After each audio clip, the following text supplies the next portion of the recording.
Soy Catalina de los Ríos y Lisperger, pero en los oscuros recovecos de la historia y en las lúgubres leyendas de Chile me conocerán como la Quintrala. Mi vida fue un enigma envuelto en sombras, una historia de ambición, poder y crueldad que dejó una huella imborrable. Nací en Santiago, Chile, en el 1604, en una familia acomodada. Desde joven mi belleza y astucia eran conocidas, pero también lo era mi insaciable sed de poder.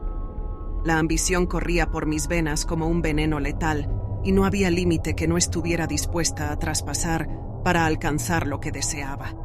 Crecí en compañía de mi hermana, Águeda, quien contrajo matrimonio a una edad temprana.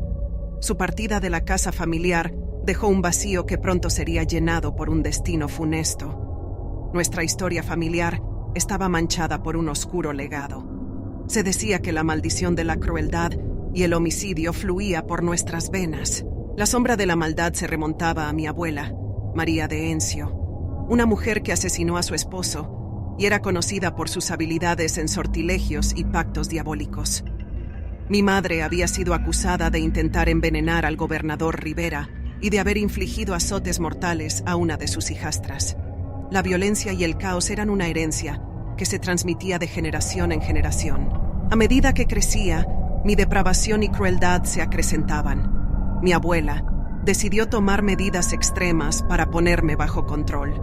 Creía que el matrimonio sería mi redentor y eligió a don Alonso Campofrío Carvajal como mi esposo, un hombre sin riquezas ni propiedades, pero eso carecía de importancia. Yo no quería un esposo, quería un cómplice. Nos establecimos en mi hacienda en La Liga y pronto nació un hijo al que nombramos Gonzalo.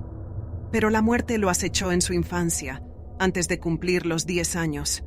A pesar de todos los esfuerzos, científicos, religiosos y mágicos, así como un pacto diabólico que sellé desesperadamente, la vida de mi hijo se extinguió. La pérdida de mi único hijo solo aumentó mi amargura y mi sed de violencia. Mi matrimonio con don Alonso se convirtió en una alianza perversa.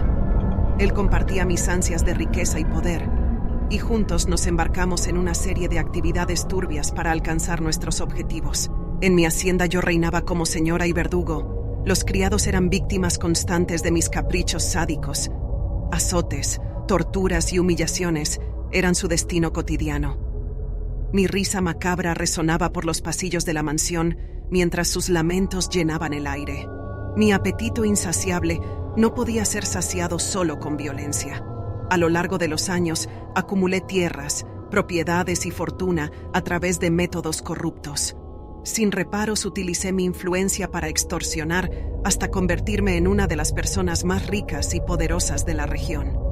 Mi fama de perversa y lasciva se propagaba por todas partes. No tenía escrúpulos en seducir a hombres casados, rompiendo familias y sembrando discordia a mi paso. La iglesia me consideraba una pecadora sin remedio, y las habladurías populares me retrataban como una figura demoníaca, capaz de conjurar tormentas y pactar con fuerzas oscuras. Cuando mis crímenes y excesos llamaron la atención de las autoridades, fui arrestada por orden del gobernador de Chile, y mi reinado de terror llegó a su fin. Durante mi tiempo en prisión, enfrenté interrogatorios implacables y torturas en oscuros calabozos. Sin embargo, mi determinación y orgullo nunca flaquearon, de mi boca nunca se revelaron los secretos más oscuros de mi vida. Mi vida delictual se inauguró con el acto inhumano de envenenar a mi padre en su lecho de enfermo. En mi siguiente crimen, atraje a un poderoso feudatario de Santiago a mi alcoba mediante una nota seductora, y cuando tuve su confianza, lo apuñalé despiadadamente. Para ocultar mi crimen, culpé a una de mis esclavas, quien fue ahorcada en la plaza de armas de Santiago. Cuando el sacerdote Juan de la Fuente Luarte se cruzó en mi camino, intenté asesinarlo blandiendo un puñal contra él. El obispo Salcedo escribió al Consejo de Indias relatando el atentado perpetrado por mí y mi esposo. Entonces ordenamos a mi primo, un fraile y a un esclavo negro, que asesinaran al cura y vicario, ya que era un obstáculo para nuestros oscuros propósitos. Pero a pesar del feroz ataque, el padre Venegas logró sobrevivir. Mis crímenes se volvieron aún más perversos. Torturaba sin piedad a mis sirvientes y a los indios.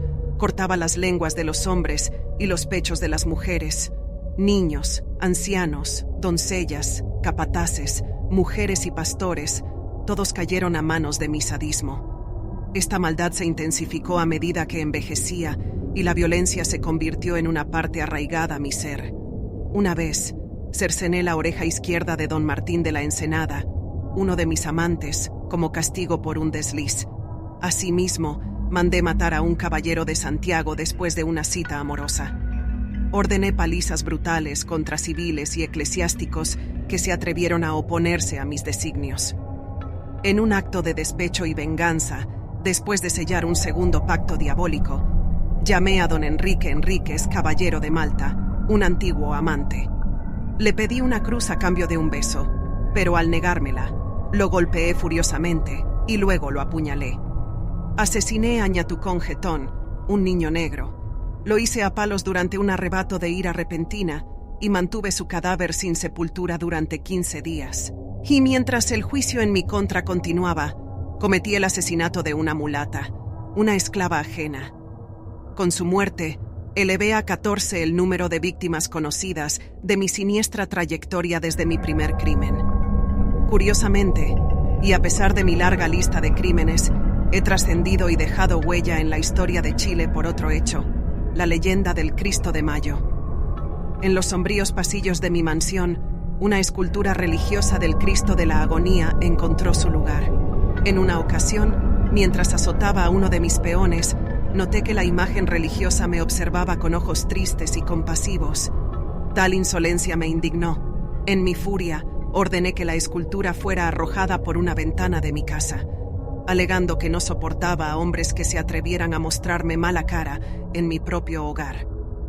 Los religiosos del convento de San Agustín, vecinos de mi morada, recogieron la imagen abandonada y la colocaron en uno de los altares laterales de su iglesia, donde permanece hasta el día de hoy.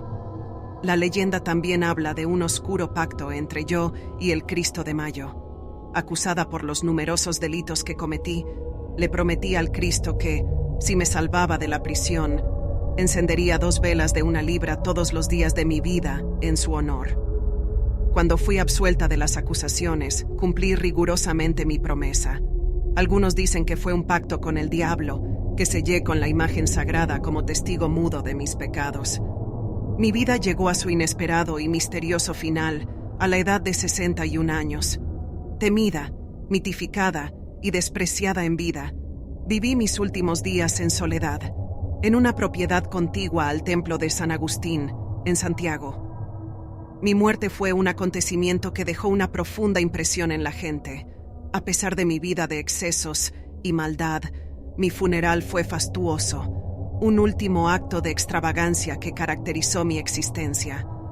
Fui sepultada de acuerdo a mi voluntad, vistiendo el hábito de San Agustín, siguiendo una tradición que había sido parte de la familia Lisperger.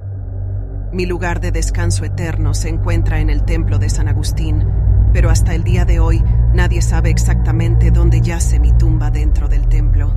Se oculta en algún lugar del subsuelo trasero de la iglesia, un secreto guardado celosamente por los siglos.